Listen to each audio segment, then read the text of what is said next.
on the floor. মুসলমানদের জন্য সবচেয়ে পবিত্রতম দুই স্থান হচ্ছে মক্কা ও মদিনা, যে দেশে শুয়ে আছেন বিশ্বনবী হজরত মুহাম্মদ সাল্লাল্লাহু আলাইহি ওয়াসাল্লাম, যে ভূমিতে জন্ম নিয়েছেন সাহাবায়ে কেরামরা, যে দেশের পতাকায় রয়েছে পবিত্র কালেমা। সে দেশ এখন পরিণত হয়েছে পাপের স্বর্গরাজ্যে। পশ্চিমাদের সাথে তাল মিলিয়ে ধর্মীয় অনুশাসন ভুলে তাদের সংস্কৃতিতে মেতেছে মধ্যপ্রাচ্যের দেশ সৌদি আরব। আচ্ছা, আমাকে এই যে সৌদি আরবে কয়দিন আগে কনসার্ট হয়ে গেছে, আপনারা দেখছেন নাকি খবরে? বিভিন্ন টিভি চ্যানেলে দেওয়া হয়েছে। ওইখানে এই কনসার্টের মধ্যে গান বাজনা ফ্যাশন, এমনকি কাবার মতো একটা কাবা বানাইয়া ওই দিক দিয়া নর্তকী দিয়া অর্ধ অলঙ্গ নারী দিয়া আপনার নাচ গান করাইছে, ফ্যাশন করাইছে। এগুলো আমরা মুসলিম হিসেবে আমগো প্রতিক্রিয়া কি কন্ত? আমগোর জন্য কি ভালো হইতেছে যে দেশে নবী জন্মগ্রহণ করছে ওই জায়গায় এইগুলা কাজ চলতেছে, যা সৌদির ইতিহাসে কখনো ঘটে নেই। বিভিন্ন ধর্মের লোকেরা আজকে এগুলো দেখে এটা কইতেছে তখন সৌদি দেখ কি হয়ে গেছে গা, আর তুই আঙ্গরে কোস, বুঝছেন নি? এটা খুব কষ্টের একটা ব্যাপার। খালি কষ্টের ব্যাপার, যে জায়গায় নবী জন্মগ্রহণ করছে ওই দেশে এগুলো চলতেছে, যা সৌদির ইতিহাসে কখনো এগুলো ঘটে নাই। যে জায়গায় সামান্য 3 পিস পইরা হিজাব ছাড়া রাস্তায় বেরোলে গ্রেপ্তার করতো, গ্রেপ্তার করে নিয়ে যেত, জেলে নিয়ে যেত নারী। আর সেই জায়গায় সিনেমা হল তো বানাইছেই, এগুলো হইতাছে। তাহলে আমগো কিয়ামত বেশি দিন নাই যে এইগুলা দেখলে বোঝা যায়। এটা হলো কিয়ামতের একটা আলামত। আমরা মুসলিম কান হিসেবে আমরা যে দেশটা বেশি শ্রদ্ধা করি এটা হলো গিয়া সৌদি আরব। আর এই সৌদি আরবে আজকে এই অবস্থা, বড় কষ্টের বিষয়।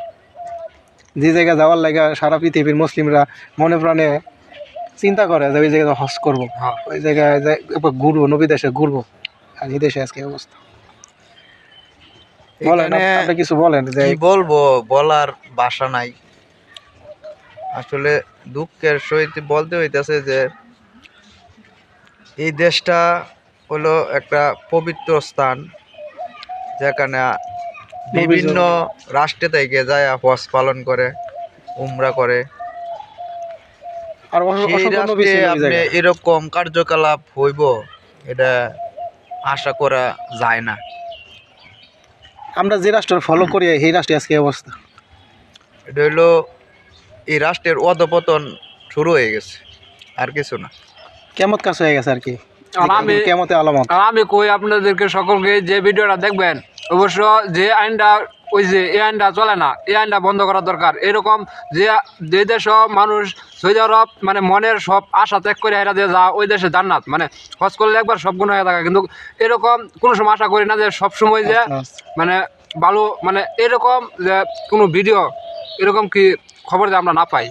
সৌদি আরবের কাছে এটাই আশা করি যে কোনো এরকমভাবে ফ্যাশন বক্স গান বাজনা যে এরকম আনন্দ যে না থাকে, যেরকম হয়। যেহেতু আঙ্গর হযরত মুহাম্মদ সাল্লাল্লাহু আলাইহি ওয়াসাল্লামের দেশ মুসলিম, আমরা বিশ্বাস করি এটা আমি না যাইতে পারি, আমার মতো আরও অনেক ভাইয়েরা বন্ধুরা অনেকেই হজ করবা যা, মনের মধ্যে অনেক আশা লইয়া যা যে তারা হজ করে, হজ কবুল করবার জন্য।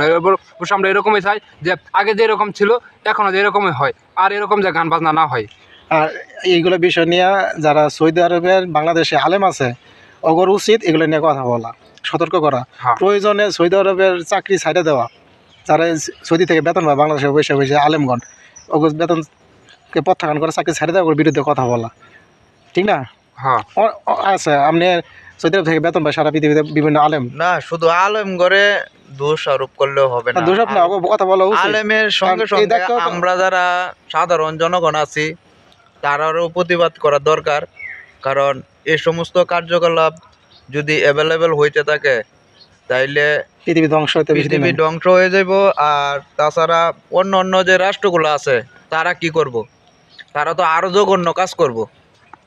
তারা তো এই সৌদি আরবের কাছ থেকে শিক্ষা নিতেছে। এখন একটা দলিল দিব যে সৌদি আরব এগুলো তুমি দেশে কি, তার আমাদের দেশে আমরা কথা বলতে পারবো না এগুলো নিয়ে। একসময় দেখা যাবে কি ইসলামের কোনো ইয়েই নেই, কি সৌন্দর্য বলতে বা শাসন বলতে থাকবোই না, খালি মুখে মুখে থাকবো। যে আল্লাহ নবী বলছে এমন একটা সময় আসবে সারা পৃথিবীতে ইসলাম উঠে যাবে, ইসলামটা শুধু মানুষের মুখে থাকবে কিন্তু কাজে কর্মে থাকবে না। নবীর একটা হাদিস আছে, কোরআনের জায়গায় থাকবো কিন্তু ইসলাম আর সমাজে প্রতিষ্ঠিত থাকবো না। এটাই বুঝি ওই সামনে এই দিনগুলো মনে হয় ওই দিনের অপেক্ষায় আছে, যে ওই দিন পর্যন্ত যাওয়ার জন্য এরাই। তবে দুঃখজনক হলো এটা সত্য যে আসলে আমাদের আলেম সমাজ যেভাবে সচেতন হওয়া দরকার সেভাবে হচ্ছে না। সবাই মনে করেন একটা দলের দিকে দাবিতে হইতেছে, যার যার দলের দিকে দাবিতে হইতেছে। প্রকৃত ইসলাম নিয়ে যে কথা বলবো, সেই নিয়ে আলাদা একটা সমাজ তৈরি করবো, এটা হচ্ছে না। যারা করতে চায় তা করে মানুষে এখন ভালো চোখে দেখে না। যাই হোক, আমরা আশা করি সৌদি আরব আমাদের জন্য মাইন্ড ফলো হবে, তারা আবার এগুলো পরিবর্তন করবে, এগুলো বর্জন করবে। ঠিক আছে, আমাদের ভিডিওটা যে যেখান থেকে দেখতেছেন বেশি বেশি শেয়ার করবেন, শেয়ার করে সকল জনগণের কাছে তুলে ধরবেন, যাতে ভবিষ্যতে এরকম কার্যকলাপ আর না হয়, এই আশাই করি। ধন্যবাদ।